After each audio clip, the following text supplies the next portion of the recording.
அல் பாத்திகா ஓதி ஸ்டார்ட் பண்ணுவோம். அல் பாத்திகா. பிஸ்மில்லாஹி ரஹ்மான் ரஹீம்.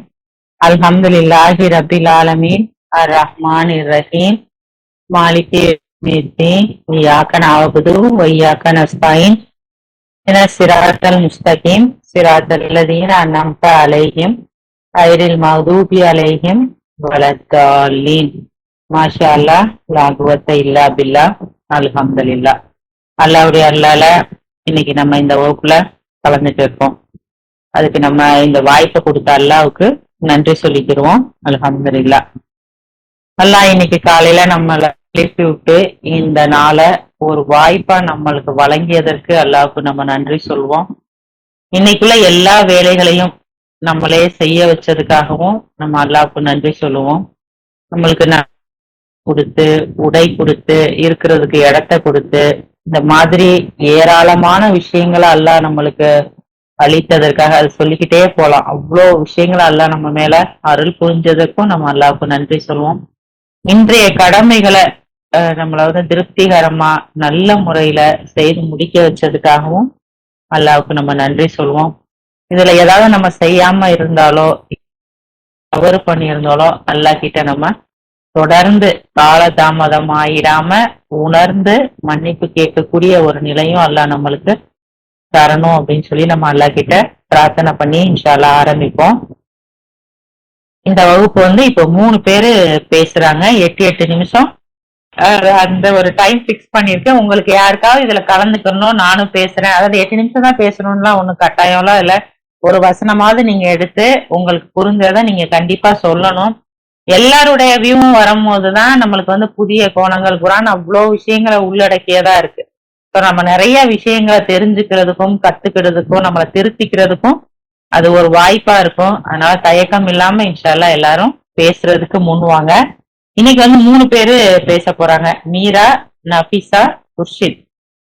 யார் ஃபர்ஸ்ட் பேச போறீங்க? சரி, நான் ஆரம்பிக்கிறேன். ஓகே. பிஸ்மில்லாஹிர் ரஹ்மானிர் ரஹீம். ரப்பி ஷ்ரஹ் லி சத்ரி வ யஸ்ஸிர் லி அம்ரி வஹ்லுல் உக்தத்தன் மின் லிசானி யஃப்கஹு கௌலி. இன்னைக்கு நான் அல்லாஹ்ட்ட பொறுப்பை ஒப்படைக்கிறது சம்பந்தமா உள்ள ஒரு சில குரான் வசனங்களை உங்ககிட்ட நான் ஷேர் பண்ணிக்கிறேன்.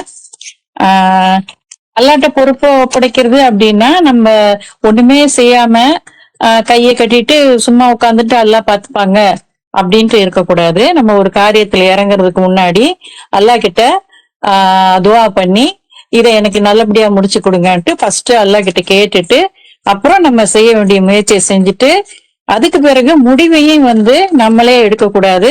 அல்லாஹ் என்ன முடிவு எடுக்கிறாங்களோ அதுதான் நமக்கு சிறந்தது அப்படின்னு சொல்லிட்டு அல்லாஹ் கிட்ட அந்த முடிவை விட்டுறோம். அல்லாஹ் 3:159 சொல்றாங்க, நீ ஒரு முடிவு எடுத்து விட்டால் உமது திட்டத்தை செயல்படுத்துவீராக, மேலும் கடவுள் மீது பொறுப்பேற்படுத்துவீராக. தன் மீது பொறுப்பேற்படுத்துவோரை கடவுள் நேசிக்கின்றார் அப்படின்னு சொல்றாங்க. சோ அந்த பொறுப்பு ஏற்படுத்துறது ரொம்ப ஈஸியான வேலை. அதை நம்ம செய்யறதுக்கு நமக்கு எந்த வித தயக்கமும் தேவையில்லை. இப்போ நம்ம ஃபுல்லா நம்மள அல்லாஹ் கிட்ட ஒப்படைக்கிறப்போ நமக்கு ஒரு மன அமைதி கிடைக்கும். ஏன்னா அல்லாஹ் முழுசா நம்பும் போது அல்லாஹ் நம்மளை பார்த்துப்பாங்க, எல்லா டைம்லயும் அல்லாஹ் நம்மள கைவிட மாட்டாங்க அப்படின்னு சொல்லிட்டு நம்ம முழுமையா நம்புறதுதான் அல்லாஹ் கிட்ட நம்மள ஒப்படைக்கிறது. என்ன நடந்தாலுமே 9:51 சொல்றாங்க, கடவுள் எங்களுக்கு விதித்தது தவிர வேற எதுவும் எங்களுக்கு நேராது, அவரே எங்கள் இரட்சகரும் எஜமானரும் ஆவார். நம்பிக்கையாளர்கள் கடவுளை உறுதியாக நம்ப வேண்டும் அப்படின்னா, அப்போ அல்லாஹ் விதிச்சதுதான் நமக்கு நடக்குதுன்னா நம்ம எதை பத்தியும் நம்ம கவலைப்பட வேண்டிய அவசியம் இல்லை. இது அல்லாஹ் நமக்கு நடக்கணும்னு நினைச்சிருக்காங்க. சோ இதுல ஏதோ ஒரு நன்மை இருக்கு அப்படின்னு சொல்லிட்டு நம்ம நாளைக்கு என்ன நடக்கணுங்கிறத யோசிக்காம எல்லாத்தையும் அல்லாஹ் கிட்ட விட்டுறணும். அதாவது எதிர்காலம் எல்லாமே அல்லாஹ்வுடைய கண்ட்ரோல்ல தான் இருக்குது. சோ எதிர்காலத்தை பத்தியும் நம்ம கவலைப்பட வேண்டிய அவசியம் இல்லை. 6:59 அல்லாஹ் சொல்றாங்க, எல்லா ரகசியங்களும் சாவிகளும் அவரிடமே உள்ளன, அவற்றை அவரை தவிர வேறு எவரும் அறிய மாட்டார்கள். நிலத்தின் மீதும் மேலும் கடலுக்குள்ளும் உள்ள அனைத்தையும் அவர் அறிகின்றார். அவர் அறியாமல் ஒரு இலை கூட உதிர்வதில்லை. மேலும் மண்ணின் ஆழத்தில் ஒரு தானியமும் இல்லை. மேலும் ஈரமானதோ அல்லது உலர்ந்ததோ அனைத்தும் ஒரு ஆழ்ந்த பதிவேட்டில் பதியப்படாமல் இல்லை. சோ எதுவுமே அல்லாவுடைய கண்ணுக்கு தப்பி கிடையாது. என்ன எந்த அளவுக்கு அல்லாவுடைய நாலேஜ் நம்மள சூழ்ந்திருக்குது அப்படிங்கிறது இந்த வசனத்துல தெரியும். அதாவது எல்லாத்தையுமே ஒரு இலை கூட அல்லாஹ் அறியாம உதிர்றது இல்ல அப்படிங்கிறாங்க. அப்ப நம்ம இங்க என்ன நடந்தாலுமே அது அல்லாஹ்வுடைய கண்ட்ரோலுக்கு கீழே தான் நடக்குது அப்படின்னு சொல்லிட்டு நம்மள முழுமையா அல்லாட்ட ஒப்படைச்சிடணும். அப்புறம் 3:139 அல்லாஹ் சொல்றாங்க, நீங்கள் தடுமாறவோ அன்றி கவலை கொள்ளவோ வேண்டாம். ஏனெனில் நீங்கள் நம்பிக்கையாளர்களாக இருந்தால் நீங்களே இறுதி வெற்றியாளர்கள் அப்படின்னு சொல்லிட்டு சொல்றாங்க. அப்புறம் நம்ம அல்லாஹ் நினைவு கூறுறதுனாலதான் நம்ம மனசு சாந்தி அடையுது அப்படின்னு சொல்லிட்டு 13:28 சொல்றாங்க. அல்லாஹ்வை நினைவு கூறுவதாலேயே உள்ளங்கள் சாந்தி அடையும் அப்படின்னு சொல்லிட்டு சொல்றாங்க. இப்போ நமக்கு இப்ப நம்ம ஒரு துவா பண்றோம். சில சமயம் உடனே அல்லாஹ் ஆன்சர் பண்ணிடுறாங்க, சில சமயம் தாமதமா ஆன்சர் பண்றாங்க, சில சமயம் அது நமக்கு சரியில்லைன்னு சொல்லிட்டு அல்லாஹ் நினைச்சாங்கன்னா அந்த துவா அல்லாஹ் ஏத்துக்க மாட்டாங்க, அதை நமக்கு நிறைவேற்றி கொடுக்க மாட்டாங்க. சோ அதனால நம்ம கேட்டது கிடைக்கலன்னா இதை விட மேன்மையா நமக்கு அல்லாஹ் கொடுப்பாங்கன்னு நம்ம நம்பணும். அது மாதிரி நமக்கு ஏதாவது கஷ்டம் நேரிட்டாலோ இல்ல ஏதாவது தீங்கு நேரிட்டாலோ நம்ம இதை விட பெரிய கஷ்டத்துல அல்லாஹ் நம்மள பாதுகாத்திருக்காங்கன்னு சொல்லிட்டு நம்ம நம்பணும். வேற என்ன? ஹஸ்பண்ட் எல்லாம் நிக்மல் வக்கீல், இது எனக்கு ரொம்ப பிடிச்சமான வசனம். அதாவது இதுதான் நம்ம தனியா இல்ல, எல்லாத்தையும் கண்ட்ரோல் பண்றவங்க அல்லாதான். அதை நினைச்சு நம்ம அதாவது எதை நினைச்சும் பயப்பட வேண்டிய அவசியம் இல்லை. ஏன்னா எல்லாருமே நம்ம அல்லாவோட பாதுகாப்புலதான் இருக்கிறோம் அப்படிங்கிறது தான் இது. ஹஸ்பண்ட் அல்லாஹ்னா அல்லாஹ் போதுமானவர். நிக்மல் வக்கீல்னா அவரை விட அவர் தான் சிறந்த பாதுகாவலர் அப்படிங்கிறது. சோ எப்போதுமே இந்த ஹஸ்பண்டுல்லா நிக்மல் வக்கீல்ங்கிறத நம்ம எப்போதும் மறக்கவே கூடாது. ஆல்மோஸ்ட் இது நம்மளால முடிஞ்ச அளவுக்கு இது திக்ரு பண்ணிக்கிட்டே இருக்கணும். 65:3 அல்லாஹ் கிட்ட யாரு பொறுப்பேற்படுத்துறாங்களோ அல்லாஹ் அவங்க அல்லாஹ் அவங்களுக்கு போதுமானவங்க அப்படின்னு சொல்லிட்டு சொல்றாங்க. சோ நம்ம அனைவரும் நம்ம எல்லாருமே சரியான முறையில அல்லாஹ் சரணடையணும்னு சொல்லி இத நான் முடிச்சுக்கிறேன். எப்படி இப்ராஹிம் நபி அஸ்லம் து ரப்பில் ஆலமீன்னு முழுமையா அவங்கள ஒப்படைச்சுக்கிட்டாங்களோ அதே மாதிரி நம்மளையும் முழுமையா ஒப்படைக்க அல்லாஹ் தான் நமக்கு கற்றுத்தரணும். அல்லாஹ் தான் நமக்கு போதுமானவங்க. அல்ஹம்துலில்லாஹ். நல்ல இம்ப்ரூவ்மெண்ட். அல்ஹம்துலில்லாஹ், அல்ஹம்துலில்லாஹ். அதாவது பொறுப்பை ஒப்படைக்கிறதுங்கிறது ரொம்ப ஈஸியான ஒண்ணு, நம்ம செஞ்சுட்டு ரிலாக்ஸா இருந்துடலாம்.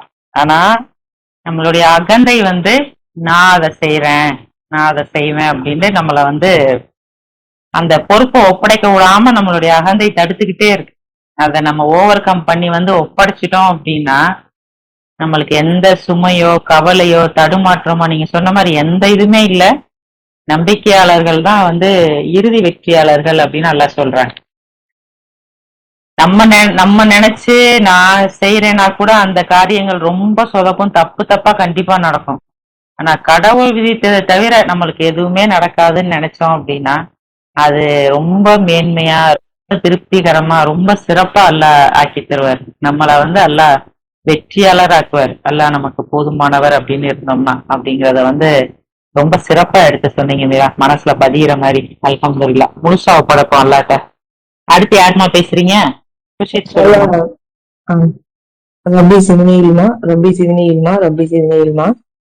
இதனை கற்றுக்கொண்ட அல்லாவுக்கு எல்லா புகழும். இன்ஷால்லா நான் கண்கள் அப்படிங்கறத பத்தி குரான்ல அல்லாஹ் சொல்ற வசனங்களை இன்ஷால்லா சொல்றேன். சூரா 17:36. உங்களுக்காக நீங்களே சரிபார்த்து கொண்டாலே அன்றி எந்த தகவலையும் நீங்கள் ஏற்றுக்கொள்ள வேண்டாம். நான் உங்களுக்கு கேட்கும் திறனையும் கண் பார்வையும் மூளையும் வழங்கியுள்ளேன். மேலும் அதனை பயன்படுத்துவதற்கு நீங்கள் பொறுப்பாகின்றீர்கள். அல்லாஹ் வந்து நமக்கு கேட்கும் திறனையும் கண் பார்வையும் மூளையும் வழங்கியிருக்குன்னு சொல்றாங்க. அதனை பயன்படுத்துவதற்கு நம்ம தான் பொறுப்பு அப்படின்னு சொல்றாங்க. அதே மாதிரி சூரா 41:20 அவர்கள் அங்கே சென்றடைந்தவுடன் அவர்களுடைய சொந்த செவிப்புலன், கண்கள் மற்றும் தோள்கள் அவர்கள் செய்த ஒவ்வொன்றுக்கும் சாட்சி பகர்ந்திடும். உங்களுடைய சொந்த செவிப்புலன், உங்களுடைய கண்கள் அல்லது உங்களுடைய தோள்கள் ஆகியவற்றில் இருந்து நீங்கள் மறைத்துக் கொள்ள எந்த வழியும் இல்லை. உண்மையில் நீங்கள் செய்கின்றவற்றில் அதிகமானதை கடவுள் அறியாமல் இருக்கின்றார் என்று நீங்கள் நினைத்துக் கொண்டீர்கள். அல்லாஹ் வந்து நம்மளுக்கு கண் பார்வையும் மூளை எல்லாத்தையும் வழங்கியிருக்கேன்னு சொல்றாங்க. அதே மாதிரி அதுக்கு நம்ம தான் பொறுப்பு, அது செய்யற செயலுக்கு நம்ம தான் பொறுப்பு அப்படின்னு எல்லாம் சொல்லியிருக்காங்க. நம்ம செய்யற ஒவ்வொன்றையும் அல்லாஹ் நம்ம கண்ணு, செவிப்புலன், தோல் எல்லாமே சாட்சி பகர்ந்துடும் அப்படின்னு சொல்றாங்க. அந்த கண்ணு கிட்ட இருந்தோ, தோல் கிட்ட இருந்தோ, செவிப்புலன் கிட்ட இருந்தோ நம்ம மறைச்சு கொள்றதுக்கு எந்த வழியுமே இல்லை அப்படின்னு எல்லாம் சொல்றாங்க. நம்ம செய்யற ஒவ்வொரு செயலையும் வந்து அது வந்து சாட்சி சொல்லும் அப்படின்னு சொல்லிட்டு அல்லாஹ் சொல்றாங்க. இந்த கண்கள் வந்து பத்தி நான் வந்து கண்கள் வந்து பாக்குறதுக்குதான் அப்படின்னு நம்மளுக்கு ஒரு இது இருக்கு. அதே மாதிரி அதுல வந்து அந்த உணர்வுகளை, நிறைய உணர்வுகளை அது வெளிப்படுத்துது. அதை வந்து நான் குர்ஆன் மூலமா சில வசனங்கள் மூலமா இன்ஷா அல்லாஹ் சொல்றேன். சூரா 12:84 நான் ஜோசப்பை நினைத்து கவலையுறுகின்றேன் என்று கூறியவராக அவர்களிடம் இருந்து அவர் திரும்பிக் கொண்டார். அதிகமான கவலையால் அவருடைய கண்கள் வெளுத்து போய்விட்டன. அவர் மெய்யாகவே துக்கத்தில் இருந்தார். அதாவது இது கவலைங்கிற நம்ம ஏதாவது கவலை கஷ்டம் இருந்துச்சுன்னா அது வந்து நம்ம கண் மூலமா நம்ம வெளிப்படுது. அந்த உணர்வை வந்து அந்த கண்ணு வந்து வெளிப்படுத்துது. ஏன்னா இந்த வசனம் மூலமா நம்ம புரிஞ்சுக்கலாம். அதே மாதிரி நம்ம லைஃப்லயும் நம்மளுக்கு இப்ப ஏதாவது நமக்கு யாரையாவது பார்க்கும்போது அவங்க ரொம்ப கஷ்டப்படுறாங்கன்னா அவங்க கண்ணிலேயே அந்த ஒரு கவலை வந்து தெரியும். அதுதான் இந்த வசனத்திலையும் வந்து அதிகமான கவலையால் அவருடைய கண்கள் வெளுத்து போய்விட்டன, மெய்யாகவே அவர் துக்கத்தில் இருந்தார் அப்படின்னு. இது ஒரு உணர்வு. அடுத்தது சூரா 14:42 வரம்பு மீறுபவர்கள் செய்பவற்றை கடவுள் அறியாமல் இருக்கின்றார் என்று ஒருபொழுதும் எண்ணிவிடக் கூடாது. கண்கள் திகிலில் நிலை குத்தி நின்றுவிடும் அந்நாள் வரை அவர்களுக்கு அவகாசம் மட்டுமே அவர் அளிக்கின்றார். அதாவது ஒரு பயத்துல கண்கள் திகிலில் நிலை குத்தி நின்றுவிடும் அந்நாள் வரை அவர்களுக்கு அவகாசம் மட்டுமே அவர் அளிக்கின்றார் அப்படின்னு சொல்றாங்க அல்லாஹ். ஒரு அந்த ஒரு பயத்தோட உணர்வையும் இந்த நம்ம கண்ணுல வெளிப்படுத்துது அப்படிங்கிறத நம்ம இந்த வசனம் மூலமா புரிஞ்சுக்கலாம். சூரா 43:71 தங்க தாம்பலங்களும் குவளைகளும் அவர்களிடம் முன்வைக்கப்படும். அத்துடன் இதயங்கள் ஆசைப்படுகின்ற மேலும் கண்கள் விரும்புகின்ற ஒவ்வொன்றையும் அவர்கள் காண்பார்கள். அதிலே நீங்கள் என்றென்றும் வசித்திருவீர்கள். ஃபர்ஸ்ட் எப்படி நம்ம அது கஷ்டத்துல இருந்தா இருக்கோமோ அதை நம்ம வந்து கண் மூலமா வெளியாகுது. அதே மாதிரி இந்த வசனம் மூலமா நம்ம கண்கள் விரும்பின்ற ஒவ்வொன்றையும் அவர்கள் காண்பார்கள். இப்ப நம்ம வந்து ஏதாவது ஒரு பொருள் மேல நமக்கு அது பிடிச்சிருக்கு அப்படின்னா அந்த கண்ணு மூலமாவே அது வந்து அந்த உணர்வை வந்து வெளிப்படுது. அதுதான் இங்கேயும் நல்லா சொல்றாங்க. தங்க தாம்பலங்களும் குவளைகளும் அவர்களிடம் முன்வைக்கப்படும். அத்துடன் இதயங்கள் ஆசைப்படுகின்ற மேலும் கண்கள் விரும்புகின்ற ஒவ்வொன்றையும் அவர்கள் காண்பார்கள். அல்லாஹ் வந்து நம்ம விரும்புற ஒவ்வொன்றையும் அல்லாஹ் வந்து தரேன் அப்படின்னு சொல்றாங்க. அதுல நீங்கள் என்றென்றும் வசித்திருவீர்கள் அப்படின்னு அல்லாஹ் சொல்றாங்க. சூரா 54:7 அவருடைய கண்கள் இழிவடைந்த நிலையில் சிதறிய வெட்டுக்கிளிகளைப் போல சமாதிகளிலிருந்து அவர்கள் வெளிவருவார்கள்.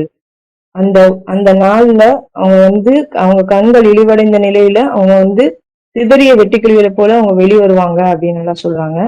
அந்த ஒரு குற்றத்தை செஞ்சதுனால அவங்க கண்கள் வந்து இழிவடைந்த நிலையில அவங்க வந்து வெளிவருவாங்க அப்படின்னு எல்லாம் சொல்றாங்க. அடுத்தது 68:51 தூதுச் செய்தியை அவர்கள் செவியேற்கும் பொழுது நம்ப மறுத்தவர்கள் தங்களுடைய பரிகாசத்தை தங்களுடைய கண்களில் காட்டுகின்றனர். மேலும் கூறுகின்றனர் அவர் ஒரு கிறுக்கர். ஒருத்தவங்களை கேலி கிண்டல் பண்ணும்போது கூட அந்த ஜஸ்ட் அவங்களோட பார்வையை வச்சு அந்த ஒரு பரிகாசம் வந்து செய்யறாங்க அப்படிங்கிறத இந்த வசனம் சொல்லுது.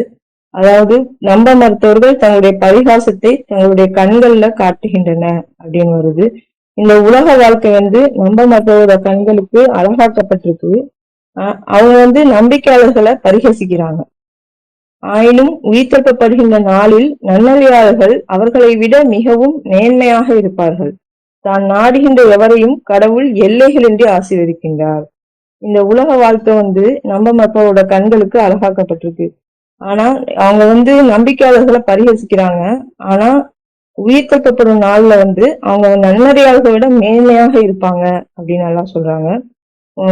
அதே மாதிரி இந்த உலக வாழ்க்கையிலுமே கேலி கிண்டல் பண்றதெல்லாம் இருக்கு. அது வந்து அந்த உணர்வை வந்து அந்த கண் மூலமாலையும் வெளிப்படுத்துறாங்க அப்படிங்கறத புரிஞ்சுக்கலாம். அடுத்தது ஒரு 5:83 தூதருக்கு வெளிப்படுத்தப்பட்டவற்றை அவர்கள் செவியேற்கும் பொழுது அதிலுள்ள சத்தியத்தை அவர்கள் அடையாளம் கண்டு கொண்டதனால் அவர்களுடைய கண்கள் கண்ணீரால் ததும்புவதை நீர் காண்கின்றீர். மேலும் அவர்கள் கூறுகின்றனர், எங்கள் இரட்சகரே, நாங்கள் நம்பிக்கை கொண்டோம், ஆகையால் சாட்சியாளர்களில் எங்களையும் கணக்கிடுவீராக. தூதருக்கு வெளிப்படுத்தப்பட்டதை அவங்க கேட்கும்போது அவங்க அந்த சத்தியத்தை அடையாளம் பண்ணாங்க. கண்கள் வந்து கண்ணீரால் ததும்புவதை காண்கின்றீர். இந்த கண்ணீரும் ஒரு வகையான உணர்வால மனசுல நம்மளுக்கு அந்த அளவுக்கு அந்த ஒரு கஷ்டமா இருந்தாலும் சரி, சந்தோஷமா இருந்தாலும் சரி, அந்த கண்ணீரால நம்ம வந்து வெளிப்படுத்துவோம். இதுவும் வந்து அல்லாஹ் ஒரு கண்ணு மூலமா இந்த உணர்வை வந்து நம்ம வெளிப்படுத்துறோம். அடுத்தது, நம்முடைய சோதனை அவர்களை வருத்திய பொழுது அவர்கள் மட்டும் இறங்கி இருந்தால் மாறாக அவர்களுடைய இதயங்கள் கடினமாகிவிட்டன. மேலும் சாத்தான் அவருடைய காரியங்களை அவருடைய கண்களுக்கு அழகானவையாக ஆக்கிவிட்டான். சாத்தான் வந்து நம்ம செய்யற வந்து கெட்ட விஷயங்களையும், ஏதாவது ஒரு கெட்ட விஷயமா இருந்தாலும் அதை வந்து நல்ல விஷயம்தான் அப்படின்னு சொல்லிட்டு நம்ம கண்களுக்கு அழகானதா அவன் வந்து காட்டுவான். ஆனா வந்து அல்லாஹ் வந்து எது நல்லது எது கெட்டதுன்னு நம்மளுக்கு அந்த பகுத்தறிகிற ஒரு அறிவு கொடுத்துருக்காங்க. அதே மாதிரி நல்லது கெட்டதுன்னு தனித்தனியா வழிகளை எல்லாம் சுட்டி காட்டியிருக்காங்க. அதனால நம்ம பாக்குறதுலாம் வந்து அழகானது, இதுதான் இது கரெக்ட் அப்படின்னு நம்ம வந்து நினைச்சிடக்கூடாது. அதை வந்து ஆராய்ஞ்சு பார்க்கணும் நம்ம. அடுத்தது ஒரு 6:108 அறியாமையின் காரணத்தால் கடவுளை அவர்கள் சபிக்காமலும் நிந்திக்காமலும் இருக்கும் பொருட்டு கடவுளுடன் அவர்கள் அமைத்துக் கொள்கின்ற போலி தெய்வங்களை சபிக்காதீர்கள். ஒவ்வொரு கூட்டத்தாருடைய காரியங்களையும் அவருடைய கண்களுக்கு நாம் அலங்கரித்துள்ளோம். அதேதான் வந்து நம்ம செய்யற விஷயம் வந்து கரெக்டா தப்பா அப்படிங்கிறத நம்ம வந்து சரி பார்த்து அதை வந்து செய்யணும். ஏன்னா வந்து நாம பாக்குற விஷயமா இருந்தாலும் சரி, கேட்கிற விஷயமா இருந்தாலும், பேசுற விஷயமா இருந்தாலும் நாம தான் அதுக்கு வந்து பொறுப்பு. அதனால நம்ம நல்ல விஷயங்களை தான் பார்க்கணும். அதே மாதிரி அல்லாஹ் படைத்த இந்த கண்கள் வந்து துக்கத்தை வெளிப்படுத்துது, சந்தோஷத்தை வெளிப்படுத்துது, கோபத்தை வெளிப்படுத்துது, அழுகையை வெளிப்படுத்துது, ஆசைகளை வெளிப்படுத்துது. இந்த மாதிரி நிறைய உணர்வுகள் நிறைஞ்சதா இந்த கண்ணு வந்து இருக்கு. அல்லாஹ்வால படைக்கப்பட்ட இந்த கண்ணு வந்து அற்புதமானதாகவும் அழகானதாகவும் அத்தாட்சியாகவும் இருக்கு. அல்லாஹ்வோட அனைத்து படைப்புமே வியப்புக்குரியது. அதுல நம்ம வந்து ஒவ்வொன்னத்தையும் ஆழ்ந்து பார்க்கும்போதுதான் அதுல வந்து அவ்வளவு அற்புதங்கள் வந்து நிரம்பி இருக்கு. அது எல்லாத்துக்குமே நம்ம வந்து அல்லாஹ்வுக்கு நன்றி செலுத்தக்கூடிய நிலை இருக்கணும். இன்ஷா அல்லாஹ். அல்ஹம்துலில்லாஹ். அஸ்ஸலாமு அலைக்கும். வலைக்கம் சலாம். மாஷா அல்லாஹ், அல்ஹம்துலில்லாஹ். ரொம்ப சிறப்பா இருந்ததுமா கண்கள் பத்தி. அதாவது ஒரு இதுல அப்படியே கோர்வையா நிறைய வசனங்கள் கேட்டுட்டு வரும்போதுதான் இத பத்தி இவ்வளவு சொல்றாங்களா அல்ல அப்படின்னு சொல்லி நம்மளுக்கு அதை தெரிஞ்சுக்கிறக்கூடிய அந்த ஒரு வாய்ப்பு நம்மளுக்கு கிடைக்குது. அல்ஹம்துலில்லாஹ். நீங்க சொன்ன மாதிரி ஒரு முகத்துல உயிர்ப்போட இருக்கக்கூடிய ஒரு உறுப்புனா அது வந்து கண்கள் தான். எல்லா விதமான உணர்வுகளும் நம்ம ஆச்சரியமா கேட்கிறோமா, கேள்வி கேட்கிறோமா, வியந்து பாக்குறோமா, என்ன உணர்வா இருந்தாலும் அது வந்து கண்களின் மூலமா வெளிப்படக்கூடியதா இருக்கு. அதே மாதிரி நீங்க சொன்னீங்கல்ல, அது கண்கள் பதில் சொல்லும், செவிகள் பதில் சொல்லும், நம்ம கூட மலக்குகள் இருக்காங்க, அல்லாஹ் இருக்காரு, இத்தனை தாண்டிதான் நம்ம வந்து தப்பு பண்றோமா அப்படிங்கிறது வந்து ரொம்ப பயத்தை கொடுக்கக்கூடிய ஒன்னா இருக்கு. அல்ஹம்துலில்லாஹ். ரொம்ப சிறப்பான எடுத்துக்காட்டுகளோட அழகா சொன்னீங்கம்மா. அல்ஹம்துலில்லாஹ். அஸ்ஸலாமு அலைக்கும். நான் நஃபீஸா பேசுறேன். வலைக்கம் சலாம்மா, பேசுங்கம்மா. Okay ma'am. பிஸ்மில்லா ரஹ்மான் ரஹீம். இன்னைக்கு நாம பார்க்க போற வசனம் என்ன அப்படின்னா 96 15 and 16, அதாவது அல் அலக். த எம்ப்ரியோ கரு அப்படின்னு இருக்கிற சூறால இருந்து நம்ம 15 and 16வது வசனத்தை தான் பார்க்க போறோம். இந்த வசனத்துல பார்த்தோம் அப்படின்னா, உண்மையில் அவன் விலகி கொள்ளாவிட்டால் முன்னங்குடுமையால் அவனை பிடித்துக் கொள்வோம், நம்ப மறுக்கின்ற மேலும் பாவகரமானதொரு முன்னங்குடுமி. இதுல கடவுள் இங்கிலீஷ்ல indeed unless he refrains we will take him by the forelock, a forelock that is disbelieving and sinful. இதுல அந்த forelock அதாவது முன்னங்குடுமி அப்படின்னு மென்ஷன் பண்ணியிருக்கிறது நம்ம உடம்புல எங்க இருக்குன்னு பார்த்தோம்னா மூளையுடைய முன்பக்கத்தை தான் forelock அப்படின்னு சொல்லிட்டு சொல்றாங்க. ஏன் அந்த மூளையினுடைய அந்த பகுதியை கடவுள் முக்கியமா சொல்லியிருக்காரு அப்படின்றதான் நம்ம இப்ப பார்க்க போறோம். இந்த ஃப்ரண்டல் லோப் அதாவது முன்னங்குடுமி அப்படின்றது நம்ம மூளையினுடைய முன்பக்கத்துல இருக்கிறதால அதுக்கு அந்த பேர் வந்திருக்கு. அது மட்டும் இல்லாம நம்மளுடைய உடம்புல இருக்கிற பல வகையான விஷயங்களுக்கு இதுதான் ரொம்ப இம்பார்ட்டன்டான பார்ட்டா இருக்கு. அதாவது நாம சிந்திக்கிறதா இருக்கட்டும், நாம யோசிக்கிறதா இருக்கட்டும், நாம ஒரு விஷயத்த புரிஞ்சுக்கிறதா இருக்கட்டும், அதே மாதிரி நம்ம சரி தவறு அது அப்படின்றத ஜட்ஜ் பண்ணி அத நம்ம கட்டுப்படுத்துறதா இருக்கட்டும், இது எல்லாத்துக்குமே காரணமா இருக்கிறது இந்த ஃப்ரண்டல் லோப் அப்படின்றதுதான். இது எப்படி கண்டுபிடிச்சிருக்காங்கன்னா, சோ இந்த மாதிரி எல்லாம் ஒரு மனுஷன் யோசிக்கும் போது எந்த பகுதி மூளையில ரொம்ப ஆக்டிவா இருக்கு அப்படின்னு சொல்லிட்டு அவங்க எம்ஆர்ஐ ஸ்கேன்ல செக் பண்ணும்போது அந்த ஃப்ரண்டல் லோப் மட்டும்தான் இந்த மாதிரி காரியங்கள் நடக்கும்போது ரொம்ப ஆக்டிவா இருக்கிறத கண்டுபிடிச்சிருக்காங்க. அதுவும் இல்லாம பொய் சொல்ல போறாங்க, அதாவது ஏதோ ஒரு பாவகரமான செயல் செய்ய போறாங்க, ஒரு விஷயத்துக்கு இதுதான் சரி இதுதான் தப்புன்னு தீர்ப்பு சொல்ல போறாங்க அப்படின்ற விஷயத்துல கூட இந்த பாகம் தான் ரொம்ப ஆக்டிவா இருந்திருக்கு. இப்போ நம்ம ஒரு புதிய விஷயத்த கத்துக்கிறோம், நம்மளுடைய திறமைய வளர்த்துக்கணும் அப்படின்னாலும் இந்த ஃப்ரண்டல் லோப் தான் அதுக்கு முக்கியமான காரணமா இருக்கு. இப்போ நமக்கு சமூகத்தோட ஒரு புரிதல் இருக்கு இல்லையா, சமூகத்துல இப்படி இருக்கணும், என்ன பேசணும், என்னென்ன செய்யணும் அப்படின்ற மாதிரி ஒரு சமூக புரிதலுக்கும் இந்த முன்பாகம் தான் காரணமா இருக்கு. அதே மாதிரி நம்மளுடைய பாடி பார்ட்ல சில அசைவுகள் இந்த உணர்வுகளோடு சேர்ந்த மாதிரி அசைவுகள் ஏதாவது இருந்ததுன்னா அதுக்கும் இந்த ஃப்ரண்டல் லோப் தான் காரணமா இருக்கு. அதே மாதிரி நிர்வாக செயல்பாடு, இப்போ ஒரு விஷயத்த நமக்கு கொடுத்திருக்காங்க, அது எப்படி நம்ம ப்ராப்பரா பிளான் பண்ணி பண்றோம் அப்படின்ற போது இந்த பிளானிங்காகவும் இந்த முன்மூளை தான் அந்த பிளான்ஸ் எல்லாமே பண்ணுது அப்படின்னு சொல்றாங்க. சரி, இப்போ இந்த விஷயத்துக்கும் கடவுள் அந்த முன்னங்குடுமையை அதை டிஸ்பிலீவர்ஸ்க்கு கட்டுப்படுத்துறதுக்காக இது பண்ணுன்னு சொல்றதுக்கும் என்ன சம்பந்தம் இருக்குன்னு பார்த்தோம்னா, இப்போ நம்ம இந்த மூளையுடைய இந்த பார்ட்டுக்கு தான் நல்ல விஷயம் கெட்ட விஷயம் பிரிச்சு பாக்குற அறிவு இந்த பார்ட்டுக்கு தான் இருக்கு. இப்போ நான் ஏதாவது ஒரு பாவம் பண்ணிட்டேன்னா அப்ப அதுக்கு காரணம் நான் இல்ல, என்னுடைய முன்மூளை தான் சொல்லிட்டு நம்ம போக முடியாது. ஏன்னா அது என்னுடைய பாடி பார்ட்ல என்னுடைய ஒரு அங்கமா இருக்கு. அப்போ இதுக்கு நான் என்ன பண்ணணும் அப்படின்னு பார்க்கும்போது, இப்போ ஒரு கம்ப்யூட்டர் இருக்கு அப்படின்னா, இப்போ ஒரு டாக்டர் இருக்காரு, அவர்கிட்ட ஒரு கம்ப்யூட்டர் இருக்கு அப்படின்னா அவர் அந்த பேஷண்டுடைய டீடைல்ஸ் எல்லாம் வைக்கிற மாதிரியான ப்ரோக்ராம்ஸ் தான் அதுல அப்லோட் பண்ணி வைப்பாரு. அதே மாதிரிதான் நாமளும் கடவுளுக்கு உரியவர்களா நாம ஆகணும் அப்படின்னா அவர் என்னென்ன விஷயம்லாம் சொல்றாரு செய்யணும்னு சொல்றாரோ அதுக்கேத்த மாதிரி நாம முதல்ல ப்ரோக்ராம் பண்ணிக்கணும். அப்போதான் சாத்தான் அப்படின்ற வைரஸ் நம்ம கிட்ட வந்தாலும் நம்ம குரான் வசனத்துல நம்ம எடுத்துக்கிட்டோம்னா அதுவே ஒரு நல்ல ஆன்டி வைரஸா இருக்கும்.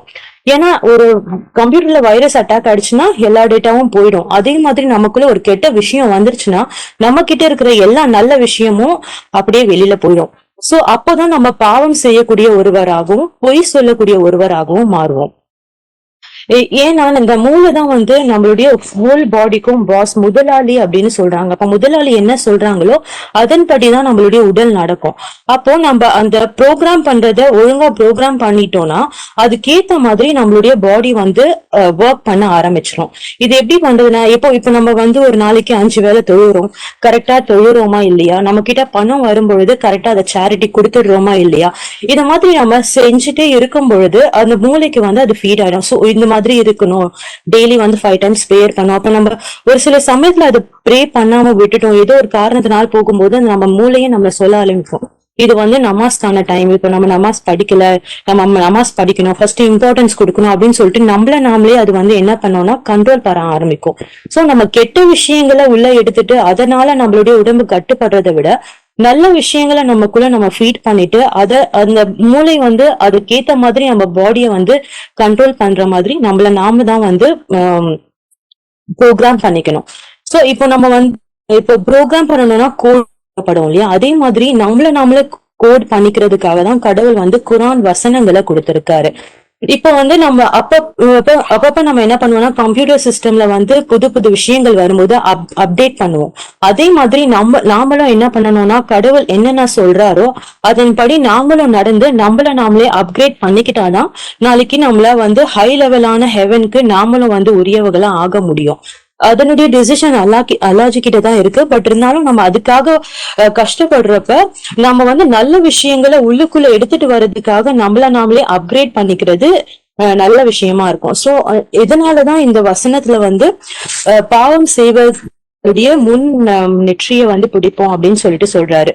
சோ நம்ம என்னென்னலாம் தவறுகள் பண்றோம் அதுக்கெல்லாம் வந்து காரணம் என்னுடைய முன்மூளை தான், நான் இல்லை அப்படின்னு சொல்லிட்டு சொல்ல முடியாது. ஏன்னா நாம வழி நடத்துற விதத்துலதான் அந்த மூளை வந்து நம்மளுடைய பாடியை கண்ட்ரோல் பண்ணுது. சோ நாம நம்மள ஒழுங்கா கண்ட்ரோல் பண்ணிக்கிட்டோம்னா, நாம செய்ய வேண்டிய கடமைகளை ஒழுங்கா செஞ்சோம்னா அதையும் அந்த மூளை வந்து இதுதான் ப்ரோக்ராம், இப்படிதான் நடக்கணும்னு சொல்லிட்டு நம்ம பாடியை வந்து கண்ட்ரோல் பண்ண ஆரம்பிச்சிடும். அல்ஹம்துலில்லாஹ். அவ்வளவுதான் மேம். அல்ஹம்துலில்லாஹ். மாஷாஅல்லாஹ். ரொம்ப ரொம்ப ரொம்ப ரொம்ப நல்லா இருந்துச்சுமா நீ சொன்னது.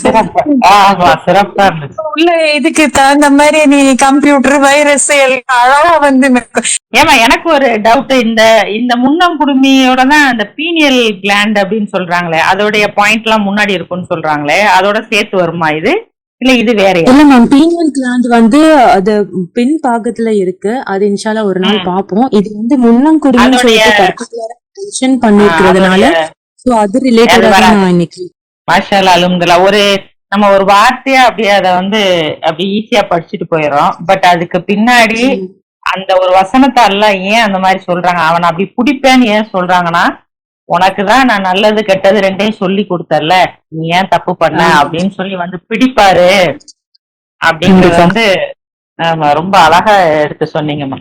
அது ஒரு வைரஸ் வந்துச்சுன்னா நல்லது அத்தனையும் அழிச்சிரும்.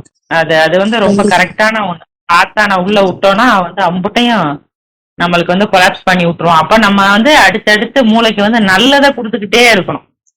நல்லதை கொடுத்து மேம்படுத்த நம்ம மூளை வந்து நிறைய நல்லதை ஸ்டோர் பண்ணி வச்சுக்கிடுச்சுன்னா கெட்டதை ஃபுல்லா விரட்டி விட்டுரும் அப்படிங்கறத ரொம்ப அழகா எடுத்து சொன்னீங்கம்மா. ரொம்ப சிறப்பா இருந்துச்சு. மாஷாஅல்லாஹ். அல்ஹம்துலில்லாஹ். ஒவ்வொருத்தருமே வந்து சொன்ன விஷயங்கள் ஒவ்வொன்றும் ஒவ்வொரு கோணத்துல இருந்தது. ஆனா வந்து அவ்வளவு தகவல்கள், அவ்வளவு விஷயங்கள். மீரா வந்து அல்லாட்ட பொறுப்பை ஒப்படைக்கணும். என்ன இது பண்ணாலும் சரி கவலைப்படாம தடுமாறாம அல்லாஹ் விதித்ததை தவிர நம்மளுக்கு எதுவுமே நடக்காது அப்படிங்கிறத அக்செப்ட் பண்ணிக்கிட்டோம் அப்படின்னா நம்ம தான் வெற்றியாளர். அல்லாஹ் போதுமானவர்னு இருப்போம். எல்லா விஷயத்திலயும் முதல்ல அல்லாட்ட பொறுப்பு ஒப்படைச்சிரும் அப்படிங்கிறத சொன்னாங்க. அடுத்த குர்ஷித் வந்து கண்களை பத்தி சொன்னாங்க. கண்கள் வந்து எவ்வளவு உணர்வுகளை வெளிப்படுத்துது, கோபத்தை, ஆச்சரியத்தை, கவலைய, கண்ணீரை அழகாக்கி காட்டுறது எல்லாமே கண்கள்ல இருந்து நம்மளுக்கு வெளிப்படக்கூடிய ஒரு உயிருள்ள உணர்வு ஓட்டத்தோட இருக்கக்கூடிய ஒரு உறுப்பா கண்கள் இருக்கு. அதை பத்தி எல்லாம் எப்படி எல்லாம் சொல்றாங்க அப்படிங்கறத பத்தி சொன்னாங்க. முன்னங்குடும்பி அப்படிங்கறத பத்தி நஃபீஸாவும் ரொம்ப சிறப்பா சொன்னாங்க. அல்ஹம்துலில்லாஹ். நம்ம வந்து நல்லதை எடுத்துக்கொள்ளக்கூடிய மக்களா, நல்லதை அதிகமா அவங்க தொழுகை இந்த இதெல்லாம் சொன்னாங்களா நம்மளுக்கு டக்கு டக்குன்னு ஞாபகப்படுத்துது. என்ன வேலையில இருந்தாலும் நம்ம விட்டுட்டு வந்துடும் அப்படின்னா அந்த அளவுக்கு நம்ம மைண்ட்ல அதை ஃபீட் பண்ணி வச்சிருக்கிற மாதிரி எப்பவுமே நல்ல விஷயங்களை நம்ம யோசிக்கிற மாதிரி நல்ல தாட்ஸை நம்ம மனசுக்குள்ள நம்ம ஃபீட் பண்ணி வச்சுக்கிட்டோம்னா நம்ம அந்த உயர்ந்த சிந்தனைகளோட உயர்ந்த சொர்க்கத்துக்கு போகக்கூடிய மக்களாக நம்ம மாறுற அளவுக்கான ஒண்ணு எல்லாம் நம்மளுக்கு கொடுத்துருக்காரு. அதை நம்ம பயன்படுத்திக்கிறணும் அப்படிங்கிறத ரொம்ப அழகா நஃபீஸா சொன்னாங்க. அல்ஹம்துலில்லாஹ். இன்னைக்கு அல்லாஹ் கொடுத்த நினைவுகள் அனைத்தையும் நம்ம ஞாபகத்துல வச்சுக்கிட்டு நம்ம வாழ்க்கையில் செயல்படுத்தக்கூடிய மக்களாக அல்லாஹ் நம்மளை ஆக்கி அருள் பாலிப்பாராக. மாஷா அல்லாஹ். லா குவத்த இல்லா பில்லா. அல்ஹம்துலில்லாஹ். ஸலாமுன் அலைக்கும். வலைக்கும் சலாம். அஸ்ஸலாமு அலைக்கும். வலைக்கும் சலாம். الرحمن الرحيم الحمد لله رب العالمين الرحمن الرحيم مالك يوم الدين. எல்லாம் வல்லவராகிய எங்கள் அல்லாஹுவே, எங்களுடைய பாவங்களை மன்னித்து எங்களை நேரான பாதையில் செலுத்தி எங்களுடைய ஆன்மாக்களை பலப்படுத்தி எங்களுக்கு உண்மையிலும் மறுமையிலும் நன்மையானவற்றை வழங்கி நரக வேதனை விட்டும் காப்பீராக. ரசிகரே, மிக்க அருளாளரே, மிக்க கருணையாளரே, பரிபூர்ணமானவரே, கண்ணியமானவரே, அடக்கி ஆள்பவரே, வழிகாட்டியே, பார்ப்பவரே, செவியேற்பவரே, முதன்மையானவரே, முடிவானவரே, சர்வ வல்லமை உடையவரே, சக்தி உடையவரே, பெருந்தன்மையாளரே, படைப்பாளரே, நியாயமானவரே, வடிவமைப்பவரே, மன்னிப்பவரே, அதிகாரம் மிக்கவரே, எங்கள் ரசிகரே, நாங்கள் நம்பிக்கை கொண்டோம். ஆகையால் சாட்சியாளர்களில் எங்களை கணக்கிடுவீராக. எங்கள் ரசிகரே, நாங்கள் எங்கள் ஆத்மாவுக்கு அநீதம் இழைத்துக் கொண்டோம். நீரே எங்கள் மீது கருணை கொண்டாலே என்று நாங்கள் நஷ்டவாளிகளாகவே இருப்போம். எங்கள் ரசிகரே, எங்களுக்கு உறுதி பட்டனை அளிப்பீராக. மேலும் எங்களை கடலுதர்களாக மரணித்து வைப்பீராக. நாங்கள் உன் மீது பொறுப்பேற்படுத்துகின்றோம். எங்கள் ரசிகரே, அடக்குமுறை செய்யும் இம்மக்களின் வன்கொடுமையிலிருந்து எங்களை காப்பீராக. நம்ப மறுக்கும் மக்களிடமிருந்து உம்முடைய கருணையால் எங்களை விடுதலை செய்வீராக. எங்கள் ரசிகரே, உமது கருணையை எங்கள் மேல் பொழிவீராக. மேலும் எங்களுடைய காரியங்களை உம்முடைய வழிகாட்டலை கொண்டு ஆசீர்வதிப்பீராக. எங்கள் ரசிகரே, நாங்கள் நம்பிக்கை கொண்டோம், எனவே எங்களை மன்னிப்பீராக. மேலும் எங்கள் மீது கருணையை பொழிந்திடுவீராக. கருணையாளர்கள் அனைவரிலும் நீரே மிக்க கருணையாளர்.